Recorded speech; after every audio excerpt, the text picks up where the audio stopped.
ஒரு ப்ராப்ளம் ஆயிடுச்சுடா. நம்ம எப்பவுமே மீட் பண்ற ஸ்பாட்டுக்கு சீக்கிரம் வாயேன். A few minutes later.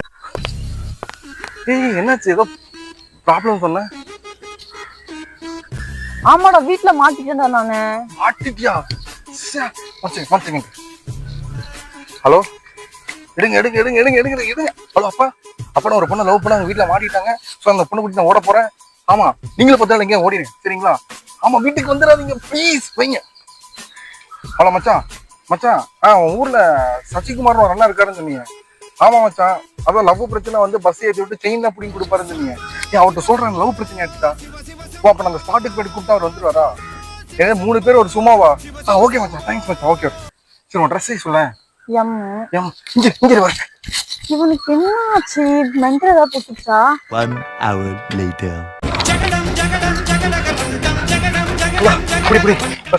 இருக்க ட்ரெஸ் நீ போட்டுட்டு உன் ட்ரெஸ் வீட்டுல தள்ளி கொடுத்து வா. இன்னைக்கு இப்பவே கிளம்புறோம். எங்க போறதுக்கு? பீச்சுக்கா இல்ல சினிமாக்கா?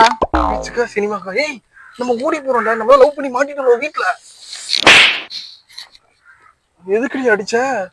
உன்கிட்ட யாரா சொன்னா நான் லவ் பண்ணி மாட்டிட்டேன்னு? அப்புறம் மாட்டிட்டேன்னு சொன்ன. நான் தம் அடிச்சு மாட்டிட்டேன். Flashback. ஏய், நம்ம லவ் மேல சத்தியம் பண்றாங்க. குடிக்க மாட்டேன், தம் அடிக்க மாட்டேன், எதுவும் பண்ண மாட்டேன்னு. நாளைக்கு இந்த குழந்தைக்கு எதுவும் ஆகக்கூடாது, அதுக்காக. ஆண்டியோட சைட் அடிச்சிட்டு இருக்க. ஆண்டி சைட் அடிக்கல, நீ தம் அடிச்சு மாட்டினல. அது வீட்டுல பேசி எப்படி ஷார்ட் அவுட் பண்ணலான்னு யோசிச்சுட்டு இருக்கேன். அதெல்லாம் எப்படி சமாளிக்கணும் எனக்கு தெரியும். நீ மூடு. ஆல்ரெடி இப்படிதான் ஒரு தடவை சரக்கு அடிச்சு எங்க வீட்டுல மாட்டினேன். அதையே சமாளிச்சுட்டேன். இத சமாளிக்க மாட்டேனா?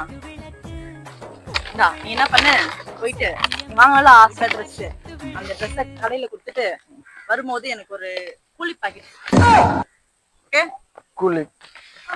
கூலிப் அன்னைக்கு என்கிட்ட ப்ராமிஸ் எல்லாம் பண்ண, தண்ணி அடிக்க கூடாது, தம் அடிக்க கூடாதுன்னு. இப்ப நீ கூலிப் எல்லாம் கேக்குற.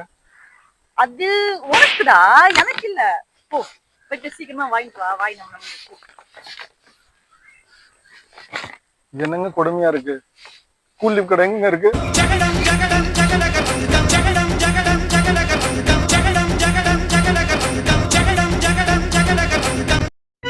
புத்தியுள்ள மனிதன் எல்லாம் வெற்றி காண்பதில்லை.